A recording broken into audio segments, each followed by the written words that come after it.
सातारा जिल्ह्यातल्या कोकण आणि जागतिक स्तरावर या मराठी उद्योजकांना आपलं नाव गाजवलं, आपला ठसा उमटवला असे रामदासजी माने.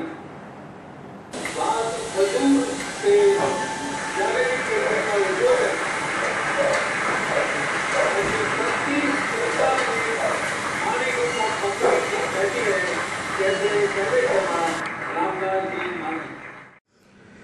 घर कधी सोडलं नव्हतं, शहर कधी पाहिलं नव्हतं. मग त्यावेळी ते आमच्या आईला ते लग्नात मिळालेली पत्र्याची पेटी, त्याच्यामध्ये पूर्ण संसार, एक बारदाना हातरायसाठी, एक चादर, एक पितळी, एक तांब्या, एक स्टोव आणि असा एक तवा आहे, हा सगळा संसार त्या पत्र्याच्या पेटीत भरला आणि सातारला आलो. आणि संध्याकाळी रात्री 11:30ला आम्ही एस.टी. स्टँडला आलो. 2 तास थांबलो. आता कुठं राहायचं, कुठं काय करायचं. तर रात्री 2 वाजता माझ्या मनात विचार आला की बा उद्यापासून तर आपण ITIला इकडे जॉईन होणार, उद्यापासून राहणार कुठं. आज तर एस.टी. स्टँडवरती काढलं आणि मी त्या सातारच्या एस.टी. कॅन्टीनचे सेफ्टी म्हणून होते, त्यांना गेलो, जाऊन भेटलो. त्यांना म्हणलं साहेब मला उद्यापासून ITIला नंबर माझा लागलेला आहे, माझी राहायची आणि इथं खाण्यापिण्याची काहीच सोय नाही आहे, तुम्ही मला रात्रपाळीला जर काम दिलं तर मी रात्रीचं तुमच्याकडे काम करेन आणि मी दिवसाची ITI करेन. त्या माणसाने सांगितलं काय हरकत नाही, उद्यापासून ये कामाला. तर दुसऱ्या दिवशी ITIला प्रवेश घेतला. त्याच दिवसापासून संध्याकाळी सातारच्या एस.टी. कॅन्टीनमध्ये संध्याकाळी 11 ते पहाटे 4 असं मी ते काम करायचो. 1.5 वर्ष अशा पद्धतीचा प्रवास. आज सांगायला जरी समजा मी असं केलं म्हटलं, पण त्यावेळची एक रात्र, कारण रात्रीचं जागरण, दिवसाची ITI, असं एक दिवस जर माणसाला जागरण झालं तर किती त्रास होतो. तर असं 1.5 वर्ष मी अशा पद्धतीचा प्रवास त्या सातारच्या एस.टी. कॅन्टीनपासून ते ITI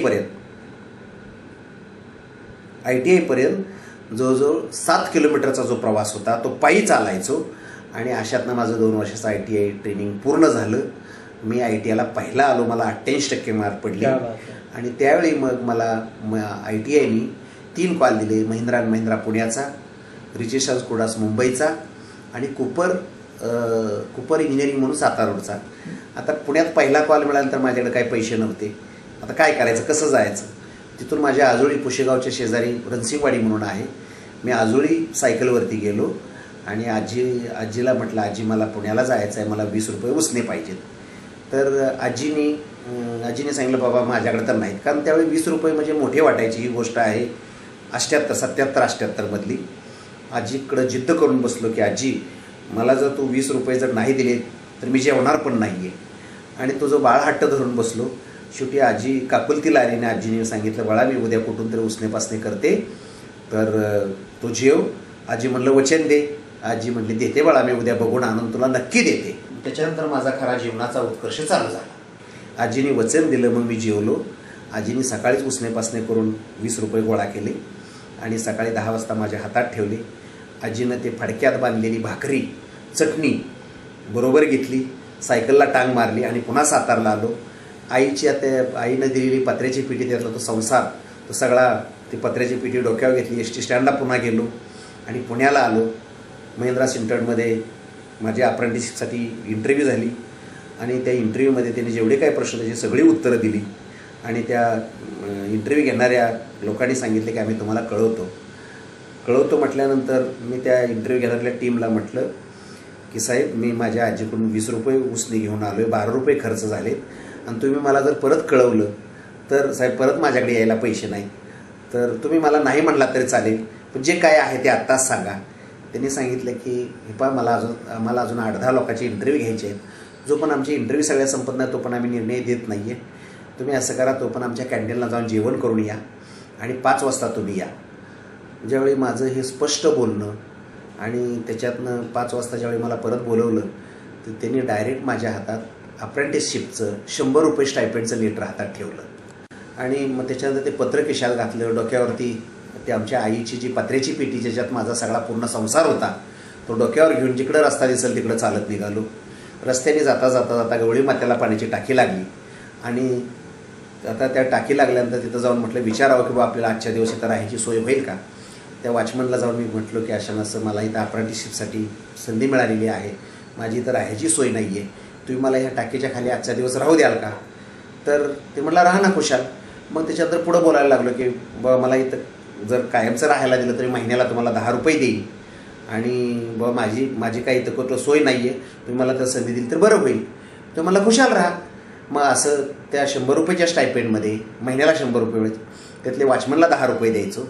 त्या उघड्या टाकीच्या खाली मी स्टोववरती स्वयंपाक बनवायचो. तवा, पितळी, तांब्या, एक सतरंज असा सगळा संसार मी त्या टाकीच्या खाली मांडला. आणि अशा पद्धतीचं माझं 1 वर्षाचं अप्रेंटिसशिप संपलं आणि चांगलं काम केल्यामुळं त्या कंपनीनं डायरेक्ट मला परमनंट लेटर दिलं आणि इथं माझ्या खरा जीवनाचा उत्कर्ष चालू झाला आणि 500 रुपये पगार मिळायला लागला. अशा पद्धतीनं प्रवास चालू झाला. मग 500 रुपये पगार मिळायला झाल्यानंतर मग 500 रुपये एक रूम भाड्यानं घेतली. नोकरी करत DE केलं, AMI केलं आणि त्याच्यानंतर एक वायरमनचा supervisor engineer, manager, deputy general manager पण पोचलो. कंट्रोल पॅनल बनवायचा सुरुवात चालू झाली. त्यांचंच नाव माने इलेक्ट्रिकल आणि ते आम्ही किचनमध्ये कंट्रोल पॅनल बनवायचो. काम जसजसं वाढत गेलं तसतसं मग जागेचा प्रश्न आला. आता ज्या प्लॉटमध्ये आम्ही बसलो आहे 39/6 इलेक्ट्रॉनिक झोन, हा त्यावेळी मी MIDCला अर्ज केला होता की मला प्लॉट पाहिजे म्हणून. त्याच्यानंतर हे जे 7 लाख रुपये भरून हा प्लॉट ताब्यात घेतला आणि काम वाढल्यानंतर इथं मग ज्यांना आम्ही कंट्रोल पॅनल बनवून देत होतो ती कंपनी आहे मद्रासची बेडशेल लिमिटेड आणि मग त्यांनी आम्हाला मशीनची ऑर्डर दिली, पूर्ण प्रोजेक्टची ऑर्डर दिली आणि अशा पद्धतीनं आज भारतामध्ये मद्रासपासून ते दिल्लीपर्यंत आणि मुंबईपासून कलकत्त्यापर्यंत 120 प्रोजेक्ट आम्ही आत्तापर्यंत सप्लाय केलेले आहेत.